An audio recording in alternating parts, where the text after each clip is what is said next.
frequency. Tonight, we have 3 transmissions from the Lonely Shift. 3 accounts from people who were paid to be vigilant and saw something they were never meant to see. Our first broadcast comes from a fire lookout tower deep in the forests of Montana. A young man named Alex, spending his first season watching for smoke, unaware that some things in the woods burn without any flame at all. The light on Shale Peak. My name is Alex, and for the past 3 months, I've been working as a fire lookout at Falcon Point Tower. It's a job most people wouldn't want total isolation. Just me in a glass box on top of a mountain 100 miles from the nearest town. I took it to escape the noise of my old life. I came here seeking silence. Now I'd give anything to hear a siren. It started about 3 weeks in. The job was exactly as they said, simple. Watch the horizon, report smoke. The first couple of weeks were peaceful, almost beautiful. The silence was a physical presence, something you could feel. But then, one night, I saw something that shouldn't have been there. A light dot. It was a tiny orange pinprick on the summit of Shale Peak, a mountain miles to the east. I assumed it was a campfire from some careless hikers, so I focused my binoculars on it, ready to radio in a potential problem. But it wasn't a fire. The light was coming from a window. A single, square window in a structure I couldn't quite make out. My blood ran cold. I knew the service map of this sector by heart. My tower was the only active post. The old tower on Shale Peak was a ruin, decommissioned a decade ago. It had no power, no windows, nothing. Feeling like a fool, I radioed it in any way. Falcon Point to base. I've got a visual on a light source on Shale Peak. The reply was tired, dismissive. Nothing out there, Alex. Not on our logs. Probably just Venus setting. Get some sleep. But I knew what I saw. The next night, it was back. And it was different. It was pulsing. A slow, deliberate rhythm on dull. I felt a knot of dread tighten in my stomach. This wasn't random. This was intentional. I grabbed a notepad, my hand shaking, and for an hour I transcribed the pattern of long and short flashes. It was Morse code. The message it spelled out made the hair on my arms stand up. I see you. Sleep didn't come that night. The next day felt unreal. I spent hours staring at Shale Peak through the binoculars. The tower was just as the map described, a skeletal ruin. No glass in the windows, no sign of life. I told myself I was losing my mind, that the isolation was finally cracking me. I prayed the light wouldn't come back, but it did. As soon as dusk settled, the orange glow appeared in the same shattered window frame. And as I watched, frozen, my radio crackled to life. Not the base station frequency. This was a dead channel filled with a roaring hiss of white noise. But beneath the static, a voice was trying to break through. It was a dry, rasping whisper. A sound like dead leaves skittering across pavement. Can you hear me? So alone, my heart was a drum against my ribs. I grabbed the handset. Who is this? This is a restricted channel. The whispering stopped. The static intensified for a moment, and then a new sound came through the speaker. It was a click. A single, sharp click. The sound of a latch opening. And then, the unmistakable, slow creak of a metal staircase. But the sound wasn't coming from the radio anymore. It was coming from directly below me. From the base of my own tower, my blood turned to ice. I was 100 feet up, with only one way down. A long, exposed spiral staircase. The same staircase someone or something was now climbing. Each metallic groan was a footstep, slow, heavy, and deliberate. It wasn't a rhythmic tread of a human. It was uneven. There was a dragging sound between each step. A rhythmic scrape, scrape, groan, I scrambled away from the windows, my back hitting the central column of the room. My mind was screaming, "It's a bear. It's a park ranger playing a prank. It's the wind." But I knew it wasn't. The wind doesn't climb stairs. The sound stopped. Silence. The kind of absolute silence that is louder than any scream. It had reached the top landing, the small platform just outside my door. My only door.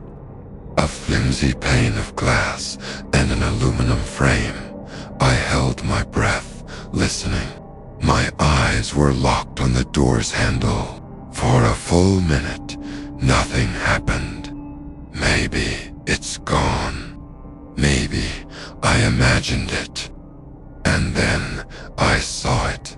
The handle began to turn, slowly, down, with a faint metallic squeal. It turned all the way, and the latch clicked open. The door swung inward with a low groan, revealing the empty night outside. Nothing was there. Just the wind, the stars, and the endless darkness of the forest. I let out a shaky breath, a half sob, half laugh. My mind, it was just my mind. That's when I heard the whisper again. Not from the radio. Not from outside. It was inside the room with me. And it said, "Found you." I spun around, my flashlight beam cutting a frantic arc through the small space. There was nothing. Just my cot, my desk, the maps on the wall. But the room felt different. Colder. I was no longer alone.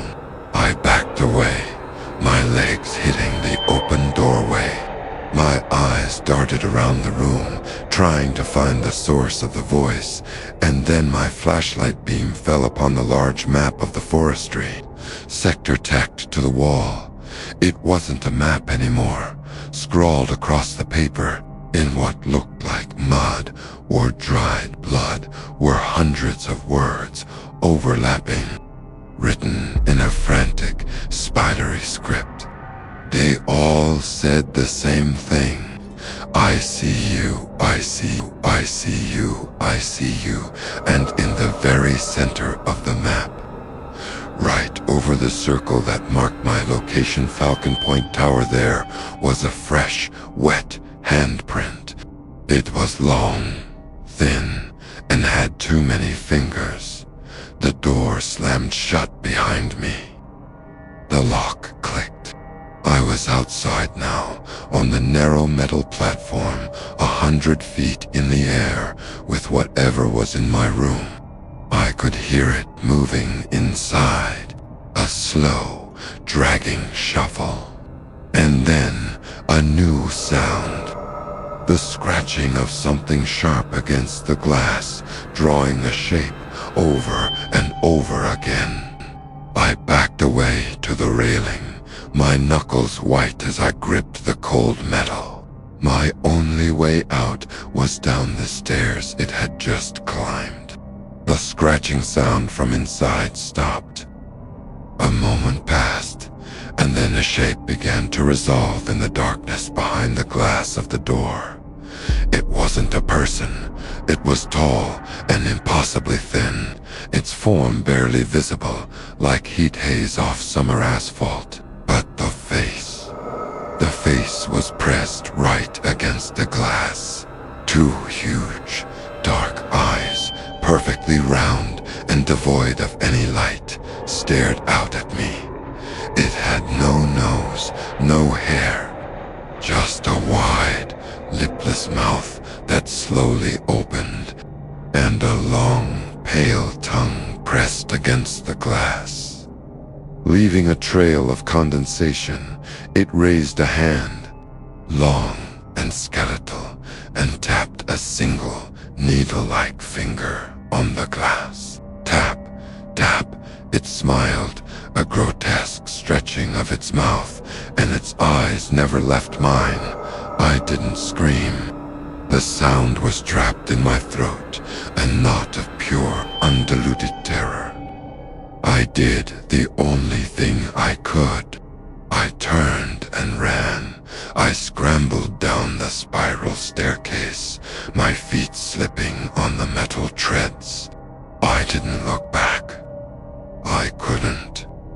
The sound of the glass in the door shattering above me was all the encouragement I needed.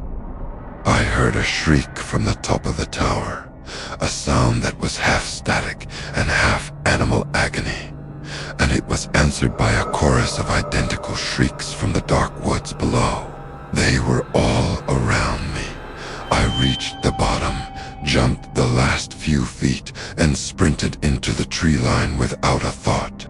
I just ran, branches whipping at my face, my lungs burning. I ran until the sun came up, and I didn't stop until I stumbled onto a highway and flagged down a logging truck when the forestry service went up to the tower. They found the room completely wrecked.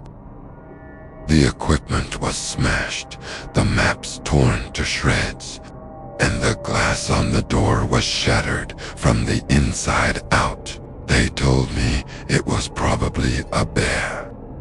That I was lucky to be alive. I quit that day. I'm living in a city now, a place with 1,000,000 lights and 1,000,000 people.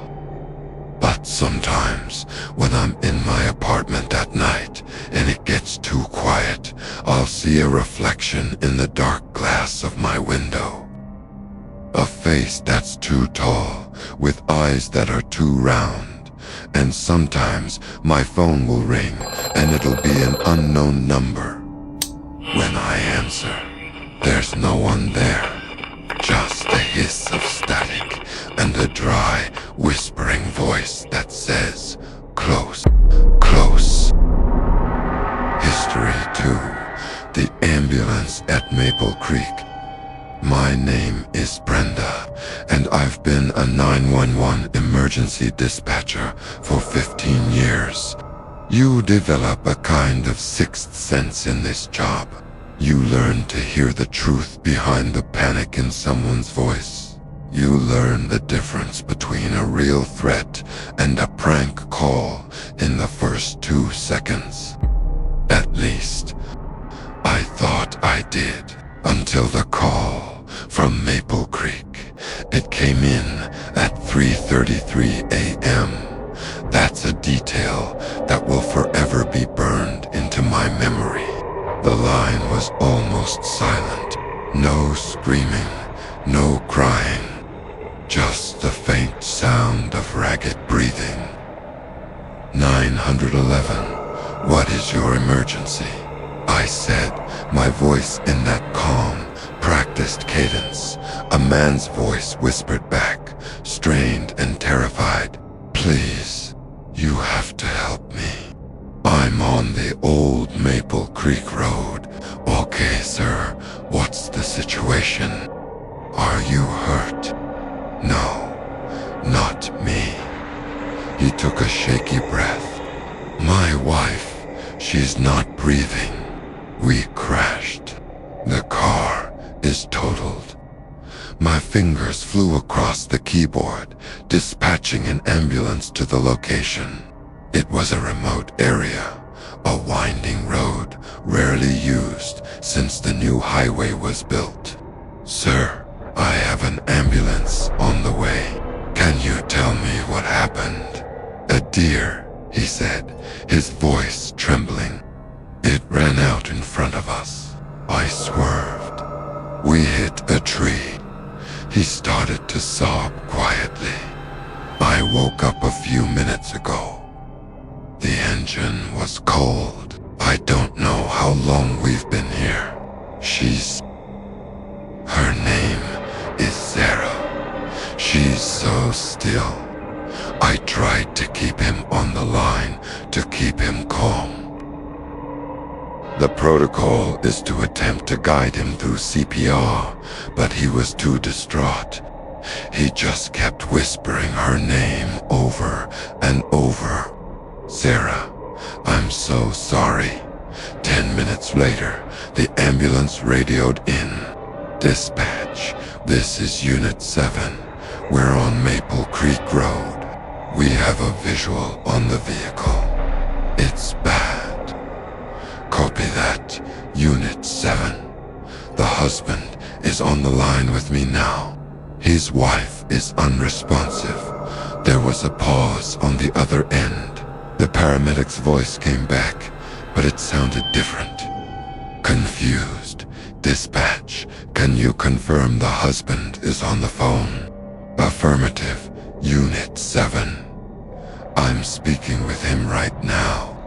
Another pause, longer this time. I could hear the paramedic talking to his partner in the background, muffled, urgent words.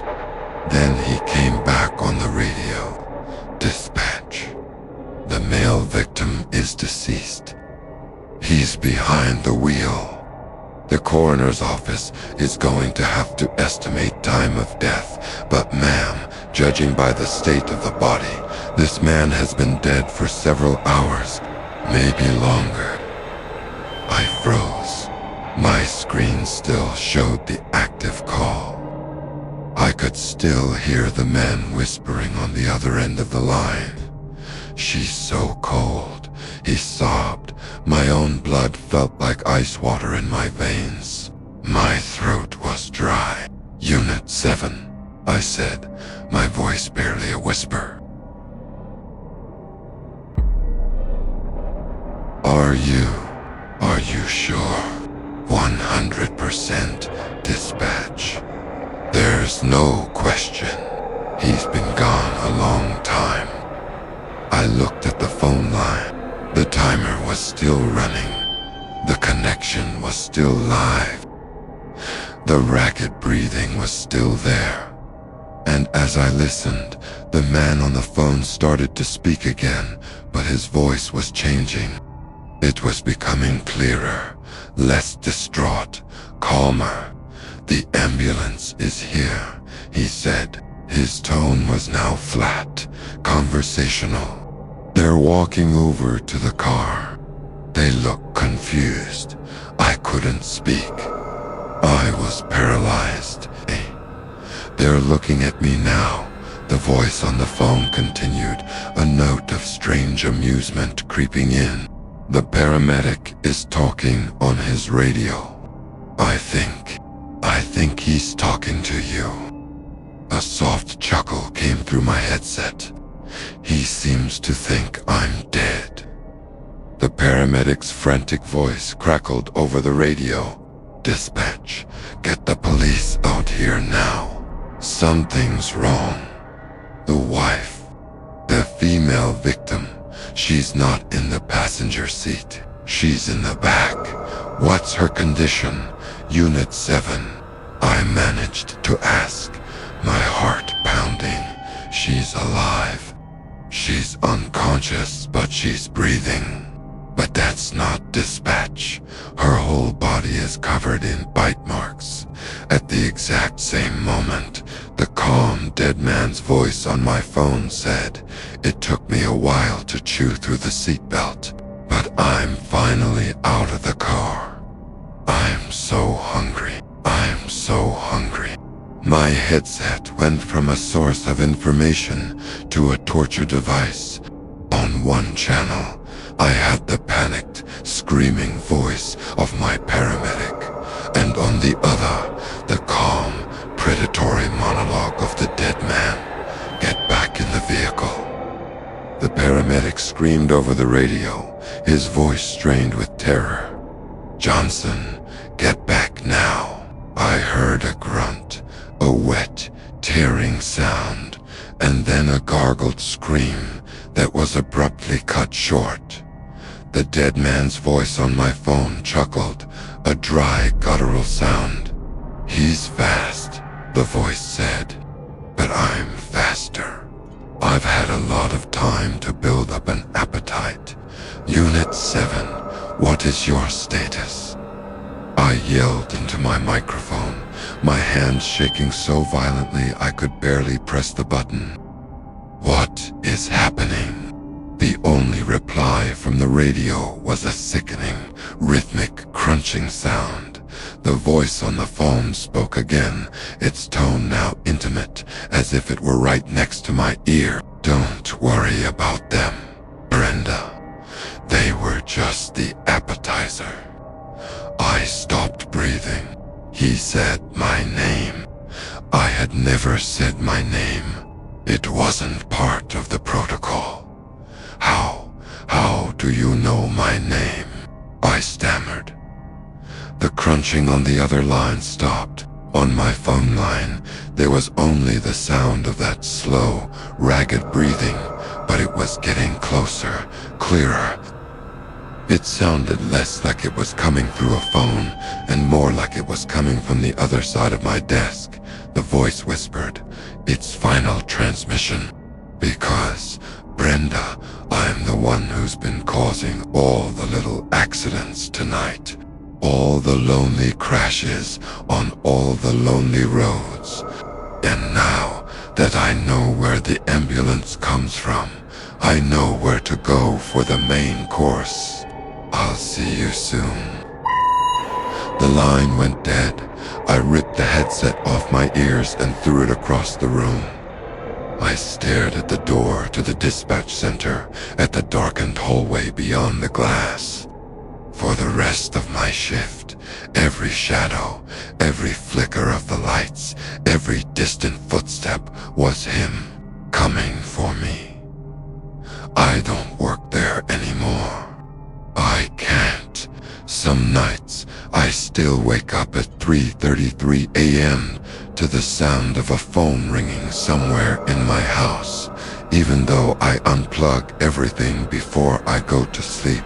I've never dared to answer it.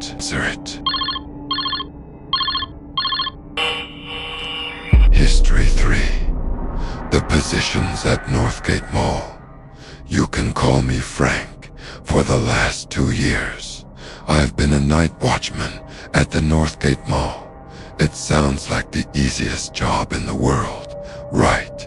Lock the doors at 10 p.m., walk the route every hour, watch the cameras, and try not to fall asleep. Most nights, it is that easy. The mall is dead, a concrete tomb. The only thing you have to worry about is your own imagination. But last Tuesday, it wasn't my imagination. My 2 a.m. patrol is always the creepiest. The whole place is powered down except for the emergency lights, which cast these long, distorted shadows. The food court smells like stale grease and disinfectant. The fountains are off. The silence is so complete that the squeak of my own cart sounds like a scream. The only thing that ever really bothered me were the mannequins. I hate them. Dozens of them, frozen in the dark storefronts. Their blank eyes seeming to follow you as you walk by that night. Everything was normal until I passed by the big, fancy department store at the east end of the mall. They had a new display in the main window. A family scene. A man in a suit, a woman in a dress, and a little girl holding a red balloon. All plastic. All smiling their dead, plastic smiles. I made a note on my clipboard, squeaked past on my cart, and continued my rounds. An hour later, at my 3 a.m. patrol, I passed by the same window, and I stopped cold. Something was wrong. The scene was the same, but the little girl mannequin, the one with the red balloon, she wasn't looking forward anymore. Her head was now turned slightly to the right, as if she were looking down the long, empty corridor of the mall. Directly at me, I felt a chill crawl up my neck. I told myself it was just a prank. Some day shift employee messing with the night guy. It had to be. I made a note. Lovington's display altered and forced myself to move on, trying to shake the feeling of being watched. At 4 a.m., my heart was pounding as I approached the store. I shined my flashlight into the window, and a breath I didn't know I was holding escaped my lips. The girl mannequin's head was facing forward again. Everything was back to normal.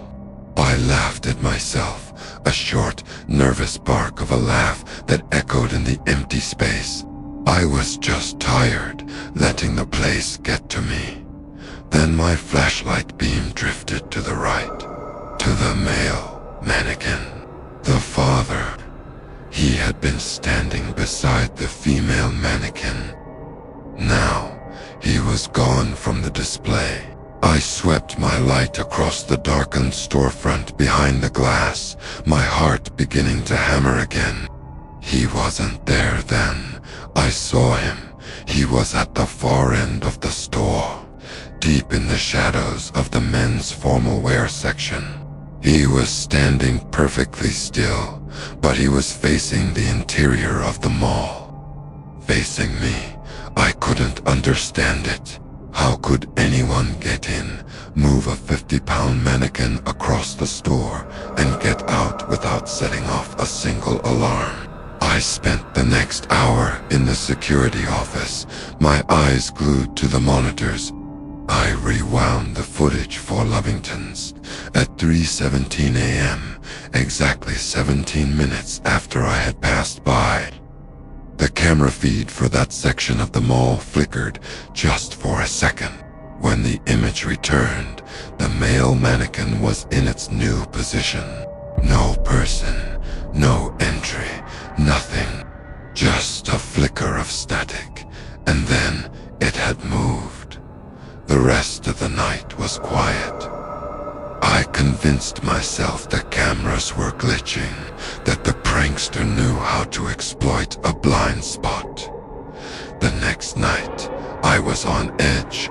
At my 2 a.m. patrol, the mannequins were all in their correct places. I felt a wave of relief. At 3 a.m., I passed by again, still normal. It was over. It had been a stupid prank. At 4 a.m., I was in the security office, watching the monitors as I drank my coffee. I glanced up at the screen for the east corridor. My blood turned to ice, thought the glass of the main storefront at Lovington's was shattered. A huge spiderweb crack ran through it, with a hole in the middle big enough for a person to climb through. I grabbed my radio, my hand trembling. "This is Frank at Northgate. We have a break-in at the east entrance Lovington's department store. I'm going to investigate. Notify police." I grabbed my heavy maglite and ran down the corridor. As I got closer, could see the shards of glass glittering on the polished floor. I stood before the broken window, shining my light inside. The female mannequin and the little girl were still there, smiling their vacant smiles, but the male mannequin was gone, and on the floor, leading from the window display out into the main corridor of the mall, were footprints, made of some kind of fine white dust, or plaster. They looked almost like bare feet, but flatter, smoother, and they weren't heading for an exit. They were heading deeper into the mall, towards me. Police are 10 minutes out. The radio on my hip squawked, making me jump 10 minutes. I was alone for 10 minutes, with a shattered storefront and a missing mannequin that could apparently walk. My job description was to secure the perimeter and wait, but my eyes were drawn to the dusty footprints. They led right past my position and continued down the corridor before turning into the darkened entrance of the old, defunct food court. I couldn't just sit here. What if it was a real person, hiding, waiting? Against my better judgment, I followed the tracks, my heavy flashlight beam cutting a nervous path in front of me. The air in the food court was stagnant and cold. The footprints led across the grimy floor, past the grates of shuttered restaurants, and stopped dead in the center of the seating area. Right in front of a table, the male mannequin was sitting there. It was slumped in one of the plastic chairs, its head tilted at an unnatural angle, its perfect plastic hair gleaming in my flashlight beam. It was just sitting. My fear turned to anger. This was an elaborate, insane prank. Someone was trying to get me fired. I walked closer, my light fixed on the mannequin. All right, very funny. I yelled into the empty space, my voice echoing unnaturally. Joke's over. I reached the table and shoved the mannequin's shoulder. Get up. It didn't move. It was rigid, heavy. I shoved it again, harder, and it tilted sideways, its arms swinging down and knocking over a salt shaker left on the table.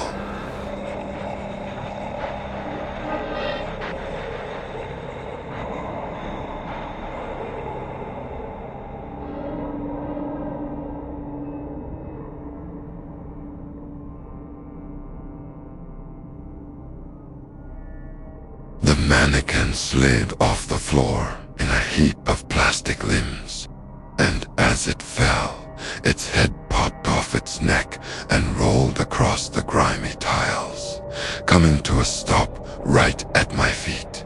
The head was hollow. A wave of relief and stupidity washed over me. It was just a thing, a stupid plastic doll. I let out a shaky laugh. Then I stopped. Inside the hollow, severed neck of the mannequin, something was wedged. It looked like a small piece of folded yellowed paper. My curiosity got the better of me. I picked up the plastic head, reached inside, and pulled out the note. I unfolded it. It was old, brittle paper, and there was a single sentence written on it in a shaky, almost childish handwriting. It wears our skin to get close. Don't look away from the others. A cold dread, sharp and absolute, pierced through me. The others. My head snapped up. My flashlight beam shot back towards the main corridor. Towards the shattered window of Lovington's. I could see the display from where I stood. The little girl mannequin, the one with the balloon, was no longer in the window. heard a sound, a tiny, almost imperceptible squeak. The sound of a rubber balloon slowly turning that came from behind me. I spun around, sweeping my light across the darkened food court. And I saw her. The little girl mannequin was standing on top of a table on the far side of the room, not 20 feet away. Her head was tilted, her painted smile seeming wider, more predatory in the dark. Her red balloon bobbed gently in the still air. She was perfectly motionless. My blood was roaring in my ears. This wasn't a prank. This was impossible. My mind was screaming run, but my feet were cemented to the floor. Don't look away, the note had said. I kept my light fixed on her, my hand shaking so badly the beam danced across her plastic face. Then from the corner of my eye, I saw movement. A flash of white in the corridor to my left. It was the female mannequin, the mother. She was standing at the entrance to the food court now, one arm raised in a cheerful, frozen wave. She hadn't been there a second ago. I had looked away from the main corridor for only a moment, and now she was there. My breath hitched. I had two of them in my field of vision now. The girl on the table, the woman at the entrance. Both were stock still, pretending to be nothing more than plastic and paint. But I knew they were waiting for me to blink. My radio crackled. Frank, this is Officer Miller. We're at the east entrance. We don't see anything over. I fumbled for the radio on my belt, my eyes still darting between the two figures. Don't come in. I screamed into it. Stay outside. It's not safe. They move when you don't look. The line was silent for a moment. Copy that, Frank. Are you feeling all right? As I looked down at my radio to press the button again, it happened. In that single, split-second glance away from the figures, the world shifted. When my eyes snapped back up, the food court was no longer the same. The girl was not on the table anymore. She was on the floor, crouched down, her head tilted almost fully upside down. The woman was no longer at the entrance. She was halfway into the room, her body twisted in a horrifying, broken pose. Her friendly wave now a grotesque reach, and they were not alone. From the darkened storefronts around the food court, dozens of others had emerged. Mannequins of all shapes and sizes. Men, women, children, some missing limbs, some with cracked faces. They stood in a silent, enclosing circle, all of them in unnatural, contorted poses. And all of their blank, painted eyes were fixed on me. I was in the center of their stage. The last thing I heard before the lights went out was a sound that will haunt me until I die. It was the high, childlike giggle of a plastic girl echoing in the vast, empty dark. And then, the sound of a balloon popping. There are many more signals to receive until the next broadcast. Remember this, the next time you feel like you are being watched, you are. Subscribe to the Panic Frequency.